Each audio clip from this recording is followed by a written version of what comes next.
কত রে পিস? 15 টাকা 10 টাকা। নরম না শক্ত? নরম না শক্ত? আপনাদের বাড়ি কোনে? মানিক দিয়ে। এটা বয়লিয়া মানিক দিয়ে। এটা নিজের খেতে চাষ করছেন? আপনার রস বানা বিক্রি করলেও তো পারেন।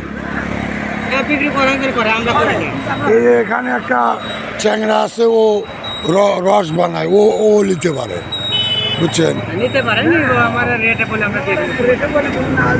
তো ভাই খাচ্ছেন কিরকম? ভালো মিষ্টি না? ওরকম একটা মোটা দেই, দেই ও বাচ্চা দেই। হ্যাঁ হ্যাঁ,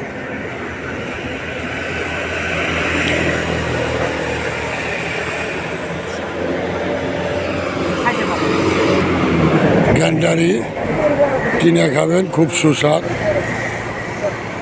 জন্ডিসের জন্য উপকার। আস্তে কাটেন না।